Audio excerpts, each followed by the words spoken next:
사랑하는 영락교회 지체들에게 주 안에서 평화 인사를 전합니다. 오늘은 8월 5일 수요일입니다. 오늘의 묵상 본문은 잠언 6장 1절로 19절까지의 말씀입니다. 오늘의 본문 말씀 6장 1절부터의 말씀은 이렇게 시작합니다. 내 아들아, 내가 만일 이웃을 위하여 담보하며 타인을 위하여 보증하였으면. 담보하다라는 말은 아라베타라는 말인데, 우리가 흔히 지금도 쓰는 담보한다는 담보로 잡혔다 하는 그런 뜻입니다. 상업이 발달하게 되면 당연히 담보라는 것이 금융거래의 한 수단으로 등장하게 되죠. 그런데 담보라는 것이 특별히 이 이스라엘 사회에서는 큰 문제가 되었어요. 한국 사회도 마찬가지입니다. 왜냐하면 가족 중심주의 사회고 대가족 사회고 가부장적인 사회다 보니까 그 담보라는 것이 가족끼리 얽혀서 가족을 파괴하는, 또 대가족을 집안을 어렵게 만드는 그런 일들이 생기는 거죠. 우리나라에서도 보증 쓰는 자식은 낳지도 마라, 이런 얘기를 어릴 때 할머니가 하셨던 말을 지금도 기억하는데, 이 보증 담보로 인해서 피해를 보는 사례들이 너무 많은 거죠. 뭐 조카가 와서, 사촌이 와서 이것 좀 이렇게 이번만 이렇게 좀 도와주면, 담보만 좀 서주면, 이렇게 해서 담보를 섰다가 뭐 사업이 망하고 집이 날아가고 이런 일들을 어렸을 때도 자라면서 주변에서 뭐 친구들한테서도 봤던 것 같아요. 그래서 이런 삶에 대한 교훈을 담보와 보증을 들어서 하고 있는 것이죠. 앞에 나오는 담보라는 건, 아라베타라는 건 우리가 알고 있는 담보입니다. 그런데 뒤에 있는 타인을 위하여 보증한다 할 때 보증이라는 말은 라카에타 카페타 뭐 이런 말인데, 카페카 이런 말이에요. 근데 이 말이 무슨 말이냐면은, 정확한 원뜻은 손을 친다 이런 얘기입니다. 욥기 17장 3절에 보면 같은 말이 나오죠. 무슨 말이냐면, 이 누군가에게 보증을 섰다고 하는 문서를 가져왔는데, 그 문서를 손으로 치면 그 권리를 내가 이양받았다, 내가 테이크오버 하겠다, 그 뜻입니다. 그것이 뒤에 나오는, 앞에 담보로 쓴 거를 누군가로부터 승계하는, 내가 책임지겠다, 보증을 위임받는, 그것을 여기 나오는 카페카라고 하는 말인데, 손을 친다 이런 말이죠. 담보를 세우고 또 담보를 위임받으니까 이것도 앞에 것도 보증이고 이거 뒤에 것도 보증인 거죠. 이런 것으로 자신이 걸머질 필요가 없는, 자신이 빚진 것이 아닌데 그 책임을 걸머지는 것, 이것이 보증이고 담보죠. 왜 이런 비유를 들었냐면 2절에 나오는 이 말씀입니다. 내 입의 말로 내가 얽혔으며 내 입의 말로 인하여 잡히게 되었느니라. 앞에 말은 노카시타라는 말인데, 얽힌다라는 말로 해석됐는데, 이 말은 뭐냐면 부지 중에, 내가 모르는 중에 걸려드는 것입니다. 이것이 노카시타예요. 얽혀드는 거죠. 그런데 뒤에 잡히게 되었느니라 라는 말은 레카데타라는 하는 말인데, 닐레카데타 뭐 이런 말입니다. 이 말뜻은 뭐냐면 알면서 걸려드는 겁니다. 이런 거죠. 좋은 비유인지 모르겠지만, 우리 저녁에 늦은 시간에 자려고 하는데 배가 고픈 거죠. 그런데 라면을 한 그릇 먹었으면 좋겠다 하는 생각이 드는 겁니다. 그런데 그걸 먹으면 안 좋다는 걸 알죠. 이걸 먹으면 안 된다는 것도 알아요. 그런데 먹는 겁니다. 이것이 여기 나오는 잡히게 되었느니라 라는 닐레 카데타라고 하는 말의 의미예요. 이거는 틀림없이 거짓인데, 이건 속이는 건데, 이건 찜찜한데, 이건 아닌데 하면서 얽혀드는 거죠. 이것이 잡히게 되는 겁니다. 그래서 말로 얽혔다, 말로 잡혔다, 이건 무슨 말이냐면, 알면서 의식적으로 그렇게 이건 아닌데 피할 수 있었는데 걸려드는 것과, 또 모르고 걸려드는 것, 이것이 내 말로 말미암았다라는 거죠. 말로 말미암았다라는 뜻은 내 입술로 뱉은 이야기라는 그 말의 뜻이지만, 이것이 가지는 의미는 이 말이라는 것이 우리 영의 표현이기 때문입니다. 우리의 심령의 것이 우리 마음 가운데 있을 때 이것은 주님만이 아시죠. 그러나 이 말이 입 밖으로 나오는 순간 이 죄의 의미는 달라집니다.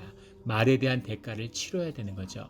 굉장히 중요한 영적인 섭리예요. 그래서 입술을 다스리고 말을 다스리는 게 굉장히 중요합니다. 한번 뱉은 말은 절대 걷어들일 수 없죠. 이 말은 공중의 매질을 타고 돌면서 결국은 나와 내 자식들에게 돌아오게 됩니다. 많은 교회에 있는 분들을 보면 정말 열심히 성실하게 살고 하나님 말씀에 따라 살려고 애쓰는데, 입으로 그 모든 걸 다 까먹는, 남편이 성실하고 부인한테 충실하고 가정에 충실한데 그 입으로 자기 복을 까먹는, 그런 일들을 자주 보죠. 부인한테 하지 말아야 할 일, 안 해도 되는 이야기를 해서 점수를 까먹는 그런 일들을 보게 됩니다. 그것처럼 말로 죄를 짓게 되는데 이게 굉장히 심각한 죄라는 거죠. 그래서 주의 자녀들, 영이 깨어있는 자들은 반드시 말을 다스려야 됩니다. 이것이 굉장히 중요한 섭리예요. 그 말의 피해, 자기가 입 밖으로 내뱉은 거짓과 그 뭐 이간질, 뭐 어떤 나쁜 의미의 남을 모욕하는 말이라든지 이런 말들이, 거짓말, 이런 것들이 결국 돌고 돌고 돌아서 그것이 내 삶의 자리와 나의 집안과 내 가족과 아이들을 어떻게 묶는지를 영적으로 눈을 떠서 볼 때까지 절대 이 버릇을 끊지 못합니다. 이것을 봐야, 그래야 주님의 이름으로 십자가로 이것을 끊는 것이죠. 이것을 끊어야 비로소 영적으로 자유하게 되는 거죠. 세상에 대적의 무리로부터 내가 딱 멍에가 씌어가지고 얘는 이런 말을 뱉은 사람이야, 얘는 자기 운명을 스스로 저주했어, 얘는 저주의 말에 대한 대가를 치러야 돼 하고 멱살이, 고삐가 딱 잡혀 있는 거죠. 그것을 끊고 놓는 것, 이것이 멍에와 굴레에서 풀려나는 길이에요.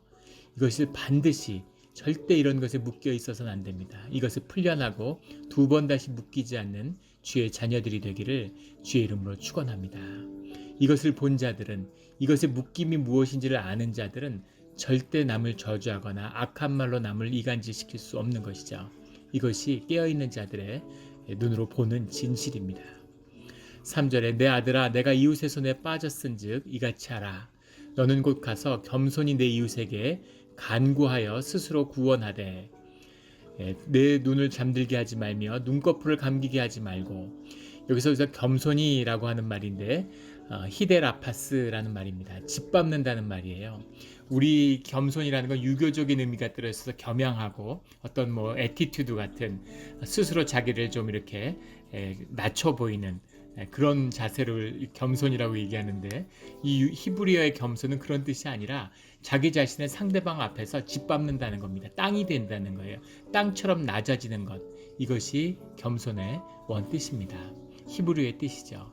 그리고 내 이웃에게 간구하여 라고 되어 있는데 라하브라는 말이죠. 간구라는 말의 본뜻은 반복한다는 겁니다.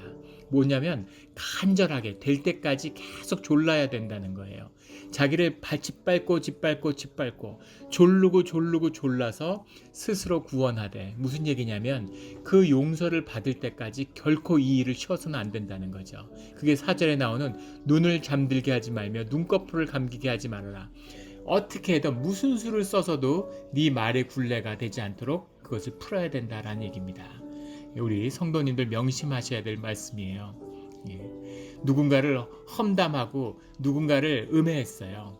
그러면 가서 용서를 구해야 되는데 그 사람이 마음이 상해서 용서해주지 않으려고 그러면 잠을 못 자게 하고, 잠을 자지 말고 너도 졸르고 용서를 구하고 무슨 짓을 해서라도 꼭 용서를 받으라는 거죠. 그래서 그것이 너의 굴레가 되지 않도록 해야 된다라는 겁니다. 이게 이 말씀의 참 뜻이에요. 인간적으로 풀어라는 게 아니라 하나님 안에서 이 모든 것의 관계가 풀어지는 거죠. 이것이 말의 참 뜻인데, 그 영을 붙잡았지만 동시에 그것이 굴레가 되지 않도록, 그것이 나를 책하는 마귀의 덫이 되지 않도록 가서 그 문제를 꼭 영적으로 풀으라는 거죠. 이것이 굉장히 중요한 자유함의 비밀이라는 겁니다. 이 굴레와 이 종속된 이것 때문에 우리가 세상의 종노릇을 있는 거죠.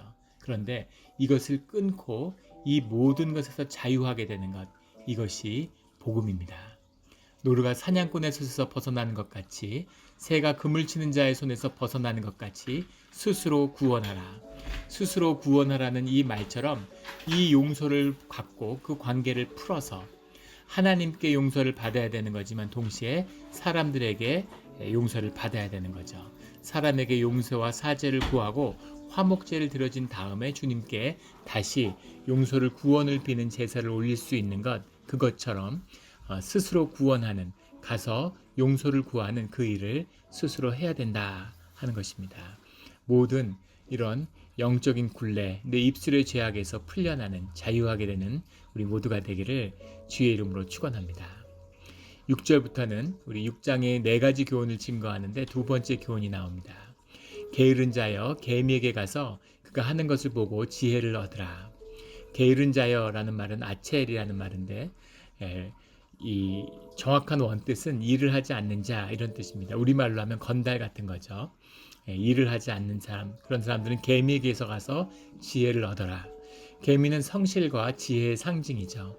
개미는 정말 특이해서 한없는 희생과 고등동물만 희생을 할 줄 아는 줄 알지만 개미가 헌신적으로 희생하죠. 생물학자들, 진화론자들을 가장 괴롭히는 동물이 사실은 생물이 개미입니다. 개미는 슈퍼 오르거니즘이라고도 하죠. 가장 유기체적이고 가장 유기적인 조직이면서도 또 가장 헌신적인 조직이고 그 안에는 7절에 나오는 개미는 두령도 없고 감독자도 없고 통치자도 없으니 누가 지휘하거나 누가 이끄는 사람이 없는데 완전히 하나가 돼서 그렇게 이 생활하는 모습을 보게 됩니다. 그래서 이 개미가 공동체를 구현하는 공동체 한 집체를 이루는 그런 모형같이 자주 인용이 되죠. 그래서 개미에게서 배워라 하는 겁니다. 그래서 개미에게서 배운다고 하는 의미는 늘 최선을 다하고 할 수 있는 일을 다 한다는 의미가 들어있죠. 8절에 먹을 것을 여름 동안에 예비하며 추수 때의 양식을 모으느니라. 9절에 게으른 자여 내가 어느 때까지 누워 있겠느냐. 우리가 눈에 보이는 것, 먹는 것을 위해서 열심히 성실이랍니다. 성실하고 이 게으름만큼은 우리 이민자에게는 해당이 되지 않을 것 같아요. 정말 세상에 이렇게 열심히 성실하게 사는 그런 백성이 어디 있겠습니까? 그런데 눈에 보이는 것을 위해서는, 손에 잡히는 것을 위해서는 열심히 그렇게 일하는데 주님을 위해서는 열심을 내지 않는 거죠. 영생하고 복의 근원이고 참다운 축복의 근원인 가장 귀한 보화인 주님의 은혜를 구하는 데 있어서는 인색하며 아무것도 하지 않고 정말 게으른 자로 구하는 1년 365일 24시간 한 번도 가게를 닫지 않고 20년 동안 영업했다고 하는 그런 사업을 하고 가게를 했다고 하는 그런 이민자들을 쉽게 만날 수 있습니다. 그런데 주님을 위해서 구별해서 연초에 기도를 하고 사순절을 지키고 주일을 지키고 새벽에 기도하는 사람들은 극히 소수죠. 교회를 나오는 분들 가운데도 그렇습니다. 영적으로 본질적인 것, 귀한 것을 위해서 쉬지 말고 노력하며 너가 노력하고 스스로 구원하는 노력이 있어야 하는 거죠. 이 하나님을 향해서 인색한 자는 삶에서 그 인색함의 굴레에 묶이는 그 연쇄가 끊어지지 않죠. 왜 그럴까요? 왜 눈에 보이는 것에서는 그렇게 열심을 내는데 주님에게는 열심을 내지 않을까? 그것은 물론 눈에 보이지 않고 영적으로 어둡고 장님과 같기 때문이기도 하지만 눈이 열려도 또 알면서도 계속 삶의 굴레에 거짓에 묶이는 비밀이 10절에 나오는 말씀입니다. 좀 더 자자, 좀 더 졸자, 손을 모으고 좀 더 누워있자. 손을 모으고라고 하는 것은 이제 게으름 나태함의 상징적인 표현이죠. 히브크 야다임이라는 말인데 우리로 하면 이렇게 팔짱을 끼고 있는 겁니다. 손을 이렇게 내밀어서 뭐 일을 하는 게 아니라 팔짱을 딱 끼고서 아무 일도 안 하고 지켜보고 있는 것. 이게 히브크 야다임인데 게으름을 상징적으로 표현하는 그런 모습이죠. 근데 여기 나오는 좀 더 자자, 좀 더 졸자, 좀 더 누워있자 할 때 좀 더 이게 메아트라고 하는 말인데 작다는 말인데 이 작은 것에서 우리의 삶에 무너지는 문제가 생긴다는 겁니다. 작고 사소한 것인데 절제가 없는 삶, 이것이 메아트죠. 이것이 좀 더라고 해석한 이 표현입니다. 우리의 삶을 보세요. 뭐 큰 욕심을 내고 세상에 뭘 큰 걸 갖겠다고 하는 그런 것 때문에 바쁜 분들은 없죠. 다 삶의 작은 겁니다. 조금만 더 있었으면 좋겠는데, 만족이 없는 거 조금만 더 가졌으면 좋겠는데, 조금만 더 좋은 집에 살았으면, 집이 조금만 더 컸으면, 차가 조금만 더 좋았으면, 내 수입이 조금만 더 늘었으면, 이러면서 삶이 무너져 내리는 겁니다.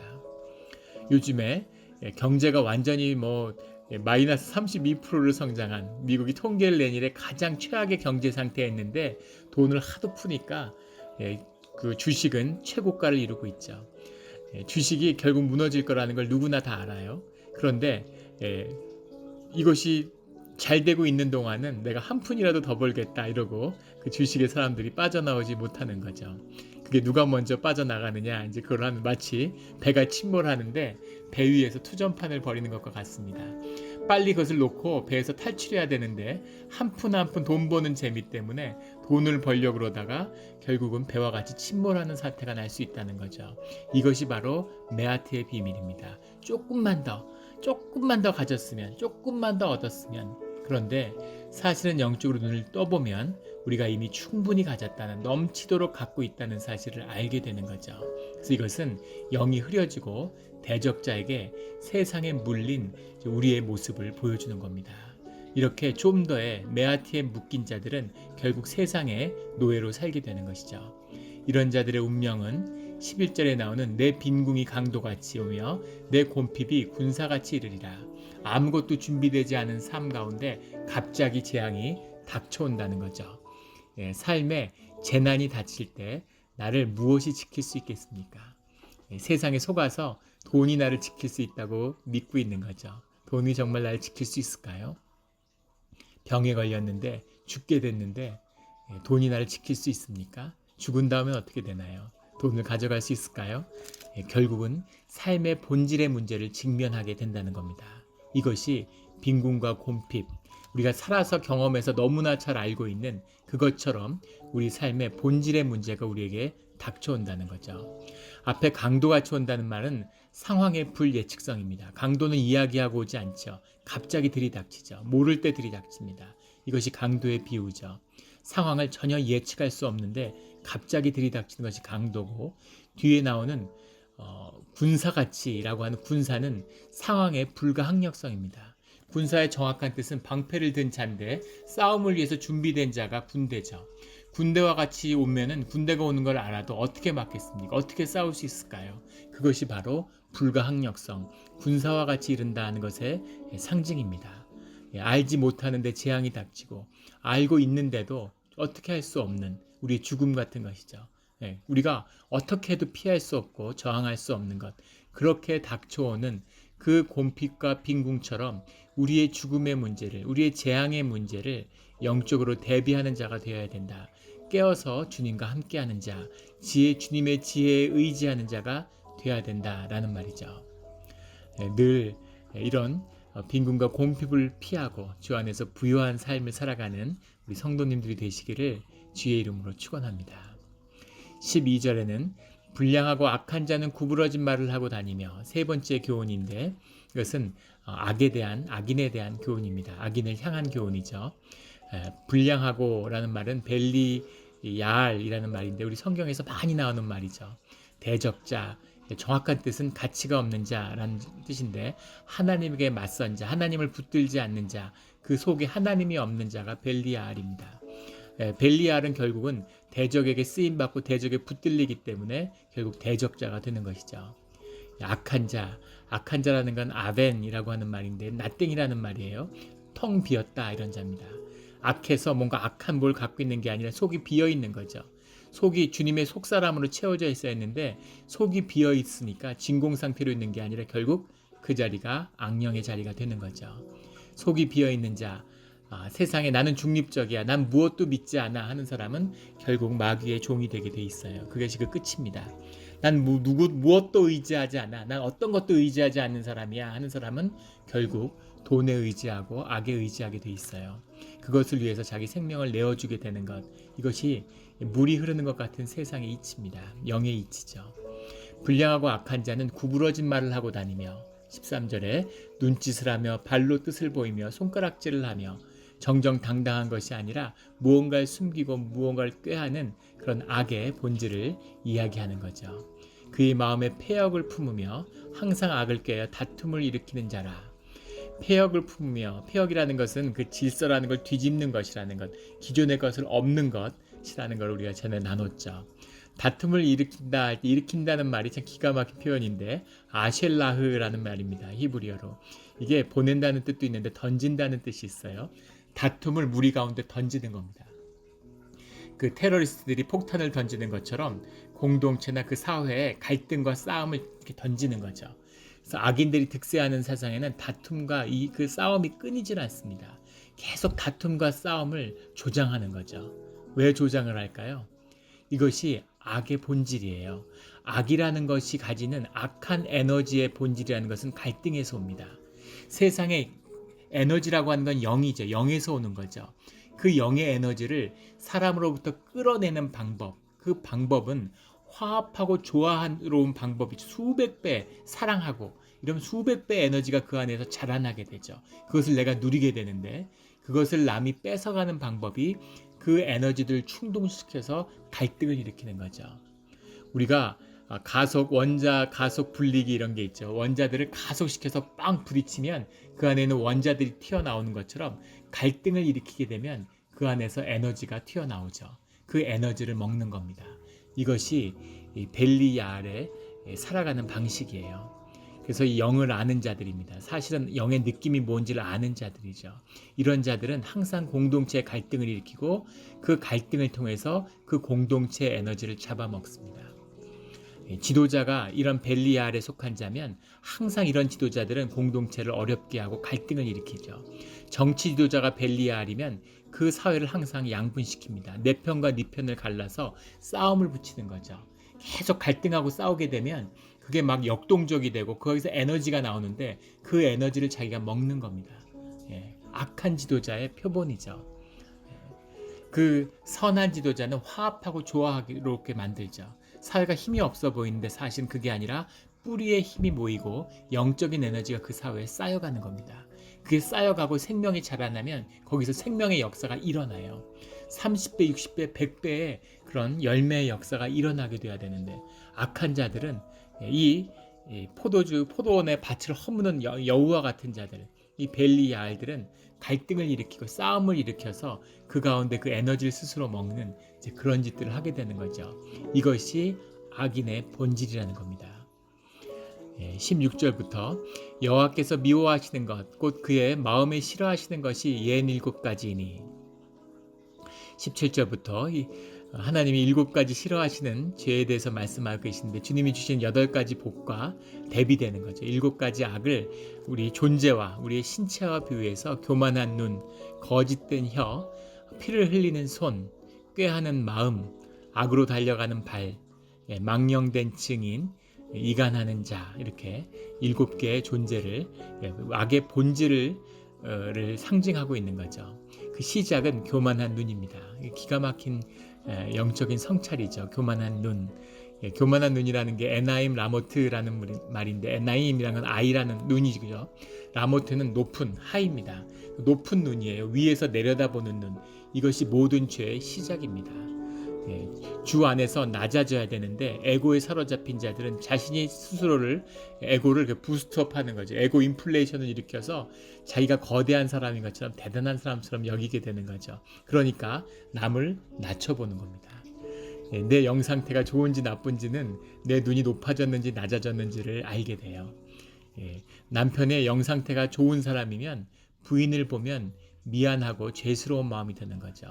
나하고 살아서 저렇게 좋은 사람인데 고생만 시켰구나. 너무너무 미안하고 나한테 시집을 안 왔으면 더 좋았을 텐데 이런 늘 죄스러운 마음이 드는 겁니다. 이것이 성령에 붙들린 마음이에요. 성령이 주시는 마음입니다. 그런데 부인을 봤는데 정말 시집 잘 왔구나. 남편 잘 만나서 호강하는구나. 이런 마음이 드는 것. 이것이 악에 붙들린 악령이 주는 마음인 거죠. 그 모든 시작, 영의 분별이 이 교만한 눈에 있는 겁니다. 그래서 이 눈을 낮춰야 되는 거죠. 목을 꺾어야 되는 겁니다. 이것을 꺾을 수 있는 것, 이것을 못 박을 수 있는 것, 이 눈을 뽑을 수 있는 것이 바로 십자가죠. 그 십자가를 만나는 자만이 이 7가지 죄악에서 벗어날 수 있습니다. 그 시작이 교만한 눈인데 그 마지막이 이간하는 자예요. 이간하는 것, 이것이 악의 또한 본질이죠. 악의 완성이죠. 악의 본질과 시작은 단절입니다. 악은 늘 단절하고 단절된 데에서 악의 역사가 일어나는 거죠. 그래서 항상 공동체와 교회 가운데 이간질의 역사가 있어요. 끊임없이 말의 이간질, 영의 이간질을 통해서 이 관계들을 훼손시키고 사람들을 서로 미워하게 만들고 갈등하게 만들려고 하는 것. 이것이 악의 완성입니다. 그래서 이것을 무너뜨려야 되는 거예요. 망령된 증인, 그것이 악을 세우는 거짓된 거짓 사역의 시작이죠. 없는 말을 만들고 없는 것을 봤다고 하고 이렇게 시작하는 거죠. 악으로 달려가는 발, 내가 늘 살아왔던 악한 길, 특별히 악으로 달려가는 나쁜 마음인 게 아니라 십자가를 향하지 않는 모든 것은 악으로 달려가게 되어 있는 겁니다. 우리가 살아왔던 길, 이것이 악으로 달려가는 발이죠. 그것이 십자가가 함께하지 않으면, 주님의 성령에 붙들리지 않으면 너무나 쉽게 익숙하게 악한 곳으로, 내가 해왔던 죄의 자리로 돌아가게 되는 거죠. 이런 것들을 끊어야지, 이런 것들을 끊어야 비로소 자유한 주님을 향해 가는 우리의 삶, 평탄한 길, 형통의 길이 열리는 것입니다. 오늘 주님이 귀한 말씀을 주셨습니다.